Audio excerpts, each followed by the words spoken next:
Thank you very much, Burnham. Through you, if I could ask you to thank the staff of the Greater Manchester Combined Authority and in the districts who've worked very long hours to make this result possible today.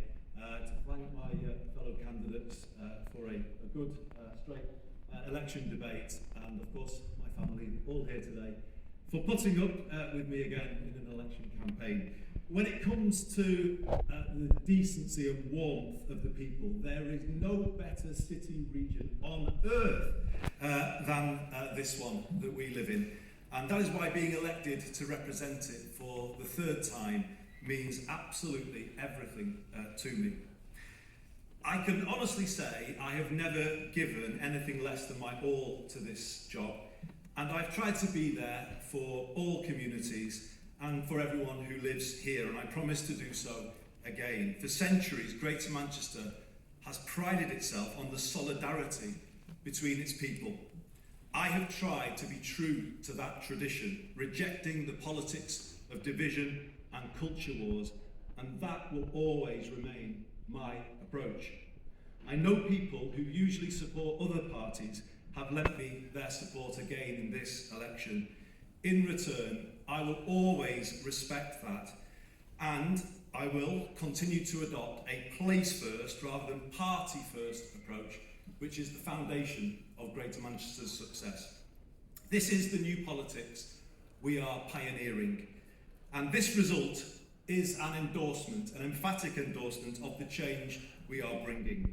I will take it as an instruction to complete the building of a public transport system that befits a city region of our stature. And I will do it within this new mayoral term, uniting bike, bus, tram and train in a single integrated system. It has been hard to keep Greater Manchester moving forward when the country has been going backwards, but we have managed it, and our economy is growing faster than the UK's. Yet we still need change, and that is why it is so good to see the country voting for it at these elections. Britain desperately needs a new government and a fresh start, and from here we will work hard to bring that change about. Speaking to people in Greater Manchester over the last few weeks, though, I have also heard a call for more profound change from parents in Harper Hay, trapped in debt because of the pernicious combination of the housing and the benefit systems, from communities suffering the after effects of youth violence and struggling to make sense of it. The Westminster one-size-fits-all approach to policy hasn't worked for them. And the truth is this: if you have an education system overly focused on the university route, you will leave some young people growing up without hope. If you have a benefit system overly focused on sanctions rather than support, you will end up with a growing mental health crisis. And if housing policy is exclusively focused on promoting home ownership, you will leave millions trapped in a housing crisis.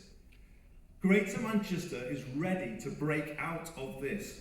Devolution in England is working, and these elections show voters are buying into it, and it is time now to go much further. My new mission will be to give everyone growing up here an equal alternative to the university route, so all our young people have a path in life and hope in their heart. And my new plea to Westminster is to give us the powers to free ourselves from the grip of the housing crisis and let us build a benefit system that helps people move forward rather than holds them back. After these elections and all the dust has settled, what will stay with me are the words from one of those parents in the neighbourhood centre in Harper Hay, Joe, who spoke at a debt justice event that Dan was at too. She made the best speech that I heard in this election campaign. We look to politicians, she said, to make difficult decisions which will ultimately benefit the whole of our country, both now and in the future. We need you to speak as our voice and never give up challenging the inadequate benefit system and the punitive sanctions from the DWP, fighting for better wages and fairer living costs. This is your debt to us. This is the price of your power. Those were Joe's words, and I recognise and accept that price, Joe.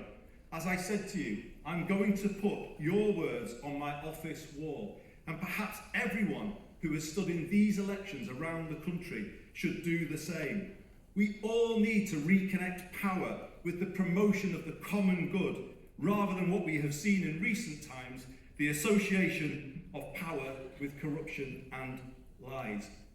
And with that nod to the great new order, I will close by just saying this. I am ready to fight harder than I have ever fought for anything before, for a greater Manchester where people can live free from the fear of debt, hunger and eviction, and where everyone is set up to be a part of the growing success story that is our city region today. Greater Manchester will continue to lead the way, and we will do it together. Thank you so much for your support.